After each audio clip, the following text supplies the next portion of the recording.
আন্তর্জাতিক বার্তা সংস্থা ডক্টর ইউনূস সরকারকে নিয়ে একটি চরম বাস্তবতা সম্পন্ন রিপোর্ট প্রকাশ করেছে। যদিও আমরা যা জানছি, আমরা যা দেখছি, শুনছি, তার সবই এখানে উঠে এসেছে, নতুন তেমন কিছু নয়। তবে পর্দার আড়ালে কি ঘটতে যাচ্ছে তার একটি ইঙ্গিত দেওয়ার চেষ্টা করা হয়েছে এই রিপোর্টে। এবং প্রশাসন আগামীতে সরকারের কতটুকু নিয়ন্ত্রণে থাকবে, রাজনৈতিক পরিস্থিতি কতটুকু সরকারের বাইরে যাবে, সে সম্পর্কে একটা স্বচ্ছ ধারণা দেওয়ার চেষ্টা করা হয়েছে এই রিপোর্টে।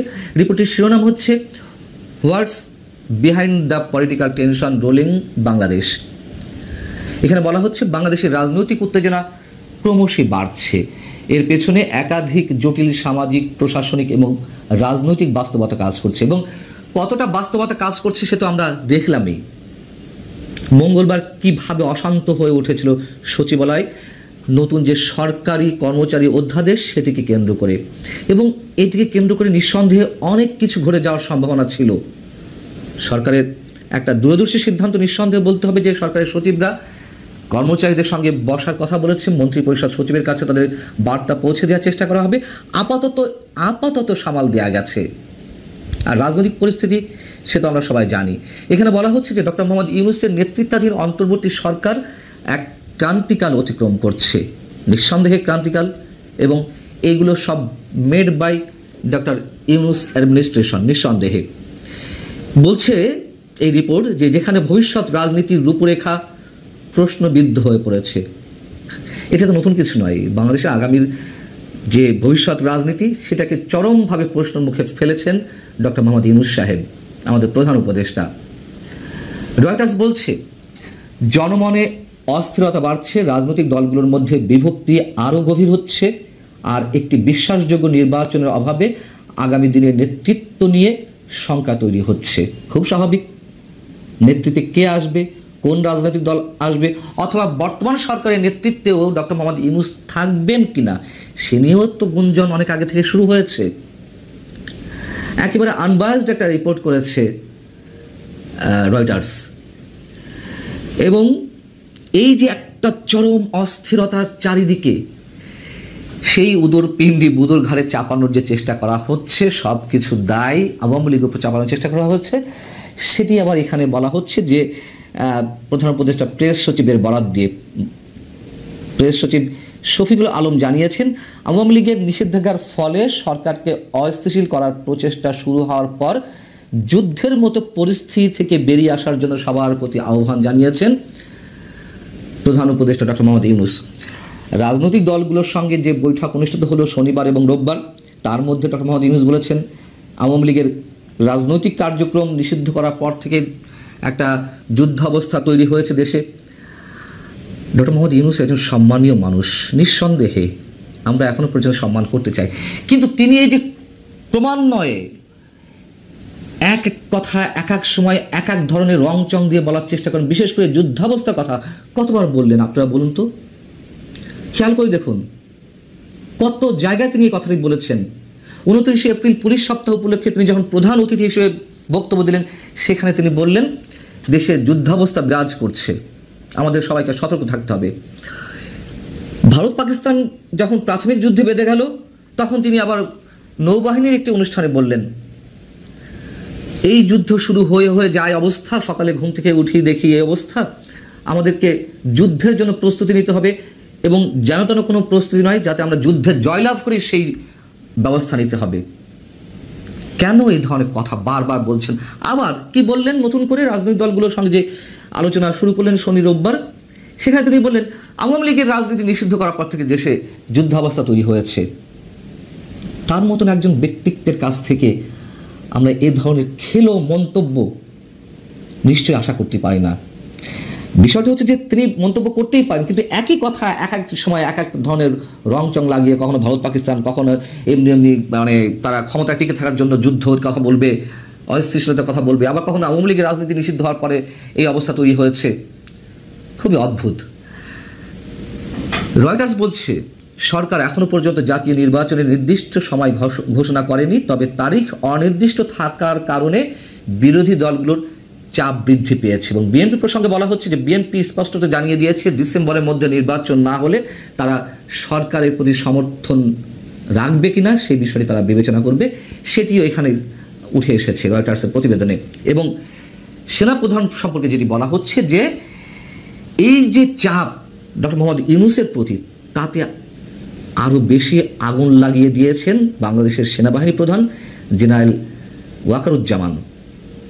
তিনি বলেছেন যে ডিসেম্বরের মধ্যেই নির্বাচন হওয়া উচিত এবং এই বক্তব্যকে রাজনৈতিক পর্যবেক্ষকরা সরকারের প্রতি সেনাবাহিনীর চরম একটি অসন্তুষ্টির ইঙ্গিত হিসেবে দেখছেন। ইঙ্গিত নয়, আমরা তো ধারণাও নয়, এটা বোঝা যায় যে কতখানি দূরত্ব সৃষ্টি হয়েছে, কতটা অসন্তোষ সেনাবাহিনী। এবং তার সবচেয়ে বড় প্রমাণ হচ্ছে সোমবার যে সংবাদ সম্মেলনটি করলো করিডোর নিয়ে। আর করিডোর নিয়ে সংবাদ সম্মেলনের সময় যদিও বলেছে যে সরকারের সঙ্গে সেনাবাহিনীর কোনো বিরোধ নেই, কতটুকু রয়েছে কি নেই সেটি আমরা সবাই উপলব্ধি করতে পারছি। এবং ডক্টর মোহাম্মদ ইউনূসের যে রাজনৈতিক দল এনসিপি জাতীয় নাগরিক পার্টি সম্পর্কে বলা হচ্ছে যে এই নতুন রাজনৈতিক দলটি নির্বাচনের আয়োজনের আগে প্রশাসনিক এবং রাজনৈতিক সংস্কার অত্যাবশ্যক বলে দাবি করছে। কেন তারা রাজনৈতিক এবং প্রশাসনিক সংস্কার বলে লেনদি করতে চায় নির্বাচন, সেটিও আমাদের ধারণা আছে। এবং বিএনপির পক্ষ থেকে তো বলা হয়েছে যে একটি বিশেষ দলকে সুসংগঠিত হওয়ার সুযোগ দেওয়ার জন্য নির্বাচন এইভাবে প্রলম্বিত করা হবে অথবা অন্য কোনো উদ্দেশ্যের জন্য এটি করা হবে, যা কোনোভাবেই কারোর কাছে গ্রহণযোগ্য নয়। আইন শৃঙ্খলা সম্পর্কে যেটি বলা হচ্ছে যে দেশের আইন শৃঙ্খলা পরিস্থিতি যে অবস্থা দাঁড়িয়েছে, এর অস্থিরতার পাশাপাশি প্রচণ্ডভাবে চাপের মুখে পড়েছে সরকার। সাম্প্রতিক সপ্তাহগুলোতে রাজধানীর বিভিন্ন শহরে সরকারি কর্মচারী, শিক্ষক এবং রাজনৈতিক কর্মীদের বিক্ষোভে সারা শহর জুড়ে যে যানজটের সৃষ্টি হয়েছে, বিশৃঙ্খলার সৃষ্টি হয়েছে, তাতে জনভোগান্তি চরমে উঠেছে। এবং সচিবালয়ের কথা যেটি বললাম সেটিও এখানে আরও একটু বিস্তারিত আনা হয়েছে। আওয়ামী লীগ সম্পর্কে যেটি বলা হচ্ছে, যা হিউম্যান রাইটস ওয়াচের প্রতিবেদনে উঠে এসেছে এবং সেই জায়গা থেকে সাবেক প্রধানমন্ত্রী শেখ হাসিনার ছেলে সজীব ওয়াজেদ জয় তিনি যে ফেসবুকে পোস্ট দিয়েছেন যে ডক্টর ইউনূস প্রতিশোধের রাজনীতি করছেন, আওয়ামী লীগের উপর নিষেধাজ্ঞা দেশের গণতান্ত্রিক ভিত্তিকে ধ্বংস করবে, এই যে মন্তব্য করেছেন, এর সাথে আমরা হিউম্যান রাইটস ওয়াচের যে বিবৃতি গত 3 দিন আগে সেটি নিশ্চয়ই আমরা মনে করতে পারি। সেখানে স্পষ্টত বলা হয়েছে সরকার স্বৈরাচারী পথে হাঁটছে। আওয়ামী লীগ যে কাজগুলো করেছিল সেই কাজগুলো তারা হাতে নিয়েছে, সেই উদ্যোগগুলো, এবং ক্ষেত্র বিশেষে আওয়ামী লীগকেও ছাড়িয়ে যাচ্ছে। এরপরে এসে যেটি সবচেয়ে সিগনিফিক্যান্ট মন্তব্য তা এখানে তুলে ধরা হয়েছে। বলা হচ্ছে যে পরিস্থিতি যদি দ্রুত শান্ত না হয় এবং নির্বাচন প্রক্রিয়া যদি সর্বজন গ্রাহ্য না হয়, তবে সামনে আরও বড় রাজনৈতিক এবং সামাজিক অস্থিরতা দেখা দিতে পারে, যা ডক্টর মোহাম্মদ ইউনূস সরকারের নিয়ন্ত্রণের বাইরে চলে যাবে স্পষ্টভাবে। আর কিছু তো বলতে হয় না, আমরা তো এই কথাগুলোই বলে আসছি এবং একেবারে আনবায়াসড। আমি শুরুতে বলছিলাম যে পক্ষপাতহীন একটা রিপোর্ট এখানে চলে আসছে এবং পর্দার অন্তরালে কী চলছে সে বিষয়ের ধারণা আমরা বোধহয় এর মধ্য থেকে পেতে পারি। সেনাবাহিনীর কোন অবস্থানে রয়েছে সেটিও আমরা কম বেশি জানি। ভালো থাকুন দর্শক, সাজ্জাদ কাদেরের প্রীতি এবং শুভেচ্ছা নিন। এই মুহূর্তে আপনাদের সামনে কথা বলতে এসেছি, ভারত কি বাংলাদেশ নিয়ে অপারেশন রেডি করছে, এই প্রসঙ্গটি নিয়ে আপনাদের সামনে কথা বলবো। আপনারা জানেন যে সাম্প্রতিক সময়ে গত মাসে পাক ভারত উত্তেজনা এবং এই চলতি মাসের শুরুতে প্রথম সপ্তাহে এক প্রকার যুদ্ধে অবস্থায় চলে গিয়েছিল। গত 7 তারিখ 7 থেকে 10 পাক ভারত যুদ্ধ হয়েছে এবং এই যুদ্ধটি, এই অপারেশনটির নাম দিয়েছিল ভারত অপারেশন সিঁদুর। এখন প্রশ্ন হচ্ছে যে অবস্থা দৃষ্টে মনে হচ্ছে যে ভারত কি বাংলাদেশকে লক্ষ্য রেখে কোনো অপারেশন রেডি রাখছে, প্রস্তুত করছে। সার্বিক অবস্থা বিশ্লেষণ করে কিন্তু সেটি মনে হচ্ছে। আপনারা জানেন যে ভারত পাকিস্তানে অপারেশন সিঁদুর কেন চালিয়েছিল? জঙ্গি ঘাঁটি গুড়িয়ে দিতে, এবং জঙ্গি ঘাঁটি গুড়িয়ে দিয়েছে। বিশেষ করে গত 22শে এপ্রিল ভারতের কাশ্মীরে পহেলগাঁওয়ে একটা জঙ্গি হামলা হয়েছিল এবং এই জঙ্গি হামলাটা পাকিস্তানের জঙ্গি গোষ্ঠী কর্তৃক হয়েছিল। তার প্রেক্ষিতে ভারত পাকিস্তানে অপারেশন সিঁদুরের মাধ্যমে জঙ্গি ঘাঁটি গুঁড়িয়ে দেয়। আজকে বাংলাদেশের অবস্থাটা কিন্তু আরো ভয়াবহ। পাকিস্তানে রাষ্ট্র বহির্ভূত, রাষ্ট্রের ক্ষমতা বহির্ভূত জঙ্গি গোষ্ঠী, তবে রাষ্ট্রীয় পৃষ্ঠপোষকতায়, সেই জঙ্গি গোষ্ঠীকে ইঙ্গিত করে, খেয়াল করে ভারত পাকিস্তানে হামলা চালিয়েছে। কিন্তু আমি বারবার বলি যে বাংলাদেশে জঙ্গি গোষ্ঠী রীতিমতো বর্তমানে রাষ্ট্র ক্ষমতায় এবং আগামী দিনে রাষ্ট্র ক্ষমতায় আসবার সব ধরনের প্রস্তুতি চলছে এবং আসবে। এই জঙ্গি গোষ্ঠীকে যদি বিভিন্ন বাহিনী সহযোগিতা করে তাহলে আসবে। সেই জায়গা থেকে ভারত কি বাংলাদেশের দিকে অপারেশন তাক করবার প্রচেষ্টা চালাচ্ছে বা রেডি রাখছে অপারেশন? আমি এই বিষয়টা নিয়ে উদ্বিগ্ন। আমার দেশে এটা ঘটছে, ওটা ঘটছে, নানা রকম ঘটনা ঘটছে, কিন্তু বৈদেশিক বিষয়েও একটু নজর রাখা দরকার। এই জন্য আলাপটা আনবার প্রয়োজন মনে করলাম। আপনারা জানেন যে সাম্প্রতিক সময়ে আমাদের পুরনো, বহু পুরনো, প্রায় 100 বর্ষ পুরনো একটা বিমান ঘাঁটি আছে লালমনিরহাটে। 1931 সালে ব্রিটিশরা প্রতিষ্ঠা করেছিল এবং দ্বিতীয় বিশ্বযুদ্ধের সময় এই বিমান ঘাঁটিটা ব্যবহার হয়েছিল। দ্বিতীয় বিশ্বযুদ্ধ পরবর্তী সময়ে বিমান ঘাঁটিটা পরিত্যক্ত ছিল। এটি নতুন করে সর্বশেষ বিগত আওয়ামী লীগ সরকার 2019 সালে নতুন করে চালু করবার একটা প্রচেষ্টা নিয়েছিল। প্রচেষ্টাটা কিন্তু আওয়ামী লীগ সরকারের, কিন্তু আওয়ামী লীগ সরকার চলে যাবার পর ভারত এবং বাংলাদেশের সম্পর্কের ভয়াবহ টানাপোড়েন, এই ভয়াবহ টানাপোড়েন থেকে এই আওয়ামী লীগ সরকার যে প্রজেক্টটি কল্পনা করেছিল, চিন্তা করেছিল, সেখানে একটি Bangabandhu Sheikh Mujibur Rahman aviation and aerospace বিশ্ববিদ্যালয় এবং সেখানে একটা বিমান ঘাঁটির পরিকল্পনা করেছিল আওয়ামী লীগ সরকার। কিন্তু আওয়ামী লীগ সরকারের পরিকল্পনাটা ছিল, আওয়ামী লীগ সরকার যদি সেটি করত ভারতের এটি মাথা ব্যথার কোনো কারণ হতো না। কিন্তু সাম্প্রতিক সময়ে আওয়ামী লীগ সরকার পতনের পরে ইউনূস সরকার যখন এটি করতে চাইছে, এবং ইউনূস সরকার নিজে শুধু নয়, এখানে চীনের উপস্থিতি লক্ষ্য করা গেছে, এখানে পাকিস্তানের উপস্থিতি লক্ষ্য করা গেছে। চীন পাকিস্তানের সহযোগিতায় এখানে বাংলাদেশ একটি বিমান ঘাঁটি করতে চাইছে। এটি কিন্তু ভারতের উদ্বেগের কারণ ঘটে গেছে ইতিমধ্যে, যার কারণে ভারত, আপনারা জানেন যে এই শিলিগুড়ি করিডোরে তারা তাদের সামরিক উপস্থিতি বাড়িয়েছে, সেখানে সামরিক মহড়া করেছে। আরো নতুন নতুন খবর পাওয়া যাচ্ছে, যে সাম্প্রতিক একটি খবর পাওয়া গেছে যে লালমনিরহাট বিমানবন্দর চালু করলে পাল্টা ব্যবস্থা নেবে ভারত। শিলিগুড়ি করিডোরে তো সামরিক উপস্থিতি বাড়িয়েছেই, সেখানে রাশিয়ান এয়ার ডিফেন্স সিস্টেম বসানো হয়েছে এবং আরো নানান কিছু। রাশিয়ার S-400 trans air defence system, যেটি 400 কিলোমিটার পর্যন্ত একসঙ্গে একাধিক আকাশ হুমকিকে নিষ্ক্রিয় করতে পারে।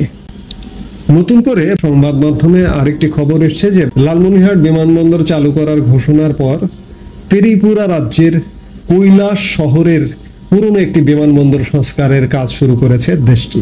এটি বেসামরিক কাজে ব্যবহৃত হলেও ধারণা করা হচ্ছে যুদ্ধকালীন সময় ভারতীয় বিমান বাহিনীর যুদ্ধ বিমানগুলোর উড্ডয়ন, অবতরণ ও জ্বালানি ভরার সুযোগ করে দেওয়ার সুবিধাযোগ্য করে তোলা হচ্ছে।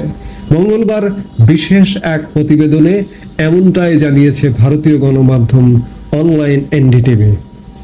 বাংলাদেশকে লক্ষ্য রেখে বিশেষ করে পাকিস্তান, চীন, এমনকি তুরস্কও আসবে, মার্কিন যুক্তরাষ্ট্র নেপথ্যে সহযোগিতা করবে এদেরকে। সেরকম কি একটা যুদ্ধ পরিস্থিতির দিকে যাচ্ছে বাংলাদেশ? আমি আগেই যেটি বললাম যে পাকিস্তানে জঙ্গি ঘাঁটি গুঁড়িয়ে দিয়েছে, আর বাংলাদেশে স্বয়ং জঙ্গি গোষ্ঠী রাষ্ট্র ক্ষমতায় বসে যাবার মতো অবস্থা হয়েছে। এই যে ইতিমধ্যে রাষ্ট্রীয় প্রতিষ্ঠানে বসে গেছে।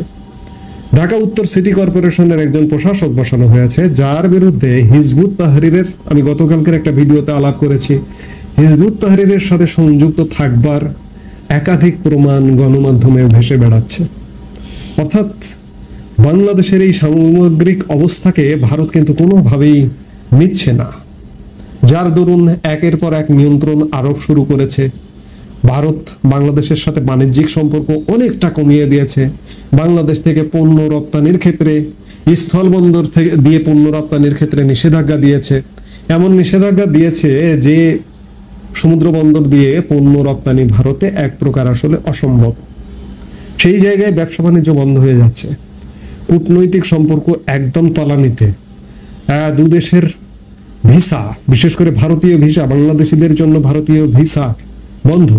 বাংলাদেশ ভারতীয়দের জন্য ভিসা বন্ধ করেনি, চাইলে ভারতীয়রা বাংলাদেশে আসতে পারে, কিন্তু বাংলাদেশিদের জন্য ভারতীয়রা ভিসা বন্ধ করে দিয়েছে।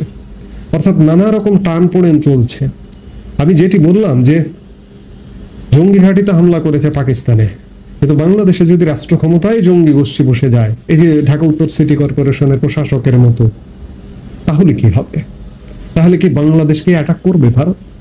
সেই প্রস্তুতিতে কি ভারত?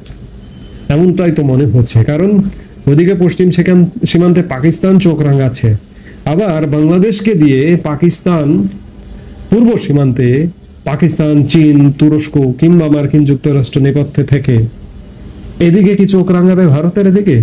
অবস্থাটা তেমনটাই মনে হচ্ছে, কারণ বাংলাদেশ শক্তি সামর্থ্যে কম, সীমিত। সেই জায়গায়ও বাংলাদেশের সরকার প্রধান ভারতকে চোখ রাঙিয়ে দেয়। আমরা কোন দিকে যাচ্ছি আসলে? সামগ্রিকভাবে পরিস্থিতি, দেশের আভ্যন্তরীণ পরিস্থিতি ভালো নয়। এর মধ্যে যদি একটা যুদ্ধের মুখোমুখি হই আমরা, কিংবা যুদ্ধ নয়, পাকিস্তানের সাথে যেটি হলো সেটি যুদ্ধ বলছে না, তারা বলছে একটা অপারেশন। বাংলাদেশেও যদি এমনটা করে, এমন অপারেশন করে, আমরা কি বা করতে পারি? আমাদের জনগণ ক্ষতিগ্রস্ত হবে। এই যে যারা বর্তমানে সরকার পরিচালনা করছে তাদের কিচ্ছু হবে না।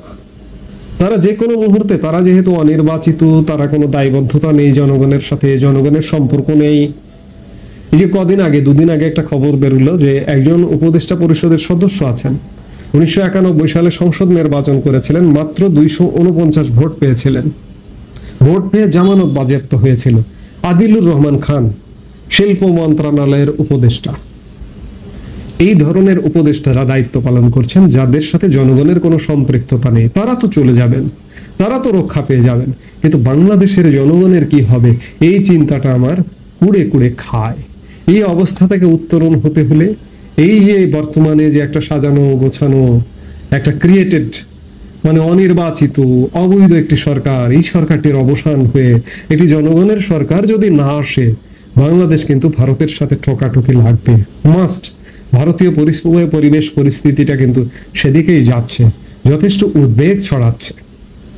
আসলে কখনো কখনো ভাবনাতেও কিছু কাজ করে না যে এই যে একটা অবস্থা চলছে, এই অবস্থা থেকে উত্তরণের উপায় কি? সহসা উত্তরণের কোনো উপায়ও দেখছি না। বাংলাদেশের মানুষের বিপদ নিশ্চিত। এখন একমাত্র আল্লাহ আমাদের রক্ষা করতে পারে। এই মুহূর্তে এ পর্যন্তই। সবাই ভালো থাকুন, সুস্থ থাকুন।